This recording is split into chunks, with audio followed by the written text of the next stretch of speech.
भारत ने रोका निर्यात तो दुनिया भर में इतना महंगा हुआ गेहूं, चावल में भी उछाल। रूस यूक्रेन के बीच 3 महीने से ज़्यादा समय से छिड़ी लड़ाई समेत मौसमी फैक्टर्स ने दुनिया के सामने फूड क्राइसिस पैदा कर दिया है। भारत के गेहूं निर्यात पर रोक लगाने के बाद गेहूं की वैश्विक कीमतें तेजी से बढ़ी हैं। मई में गेहूं की वैश्विक कीमतें 5% ज़्यादा बढ़ी है। वहीं चावल भी लगातार महंगा होता जा रहा है, जबकि चीनी और मक्के के भाव में नरमी आई है।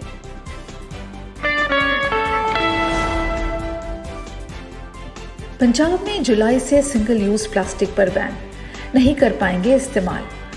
पंजाब सरकार ने रविवार को सिंगल यूज प्लास्टिक के इस्तेमाल पर बैन की घोषणा की।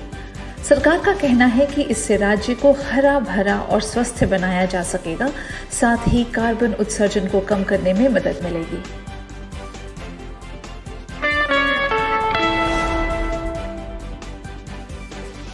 देश में बढ़ रहे हैं लगातार कोरोना के मामले। भारत में कोरोना के केस थमने का नाम ही नहीं ले रहे हैं। अब तक संक्रमित हो चुके लोगों की संख्या बढ़कर 4,31,81,335 हो चुकी है। कोरोना से 9 नई मौतें हुई हैं।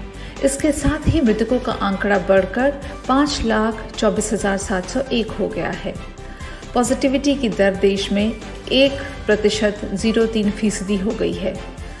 तमिलनाडु में BA4 और BA5 वेरिएंट के 12 मामले मिले हैं।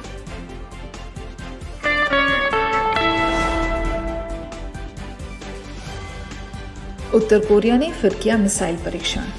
उत्तर कोरिया के तानाशाह लगातार मिसाइल परीक्षण कर रहे हैं। 5 जून यानी कि रविवार तड़के उत्तर कोरिया ने फिर एक बैलिस्टिक मिसाइल का परीक्षण किया।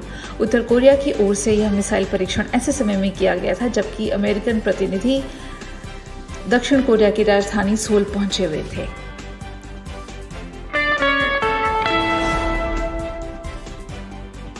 कोरोना के बाद स्वाइन फ्लू ने देश में मचाया हड़कंप।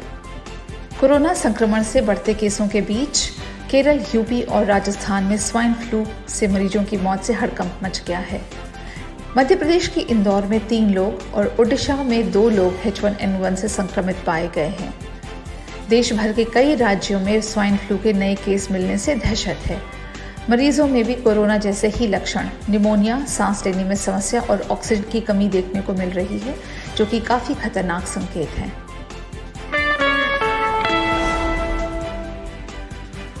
भारत के कर्नाटक में तैयार एशिया का सबसे बड़ा नेवल बेस। हिंद महासागर, अरब सागर और बंगाल की खाड़ी में बढ़ते चीनी दबदबे से निपटने के लिए भारत ने पिछले 1 दशक के दौरान अपनी समुद्री ताकत और निगरानी को बढ़ाने के लिए कारवार नेवल बेस तैयार कर रहा है। इस प्रोजेक्ट में करीब 23,000 करोड़ की लागत से 11,000 एकड़ में फैले नेवल बेस का निर्माण किया जाना है। कारवार नेवल बेस को युद्धपोतों के बेड़ों को सपोर्ट और उनके रखरखाव की सुविधा देने के लिए बनाया जा रहा है।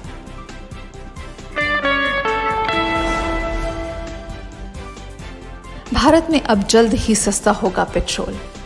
भारत ने इथेनॉल ब्लेंडिंग में बड़ी उपलब्धि हासिल की है। प्रधानमंत्री नरेंद्र मोदी ने देशवासियों को बताया कि भारत ने निर्धारित समय से 5 महीने पहले ही पेट्रोल में 10% इथेनॉल ब्लेंडिंग का लक्ष्य हासिल कर लिया है। इससे देश को मिलेंगे 3 फायदे। भारत में कार्बन एमिशन कम होगा। भारत 41,000 करोड़ से अधिक देशी मुद्रा की बचत कर सकेगा। साथ में केंद्रीय मंत्री नितिन गडकरी ने ऐसे संकेत दिए हैं कि जल्द ही देश में इथेनॉल से चलने वाले वाहन शुरू हो सकते हैं। मर्सिडीज इंडिया ने दिल्ली को दिया यह गिफ्ट। लग्जरी कार बनाने वाली कंपनी मर्सिडीज बेंज इंडिया ने नई दिल्ली नगर पालिका परिषद NMDC को सड़क की सफाई करने वाला एक एडवांस ट्रक दिया है। कंपनी ने अपने कॉर्पोरेट सोशल रिस्पॉन्सिबिलिटी के तहत यह ट्रक NMDC को दिया है।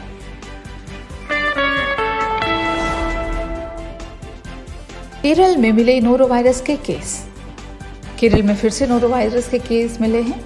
विंझीझामी में आज नोरोवायरस के 2 मरीज सामने आए हैं। पिछले साल भी सामने आए थे 13 मामले। नोरोवायरस बेहद खतरनाक और संक्रामक होता है और इसके संक्रमण के लक्षण 12 से 48 घंटे बाद दिखाई देते हैं।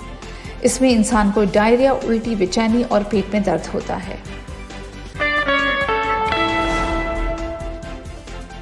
प्रधानमंत्री नरेंद्र मोदी ने किया आइकॉनिक वीक का उद्घाटन। प्रधानमंत्री नरेंद्र मोदी वित्त मंत्रालय और कॉर्पोरेट मामलों के मंत्रालय के प्रतिष्ठित समाप्ति समारोह में 1 रुपये, 2 रुपये, 5 रुपये, 10 रुपये और 20 रुपये के सिक्कों की एक स्पेशल सीरीज जारी करेंगे। ये सिक्के बेहद खास हैं क्योंकि इन स्पेशल सीरीज के सिक्कों को नेत्रहीन भी आसानी से पहचान सकते हैं। सब्सक्राइब करें पर्यावरण पोस्ट।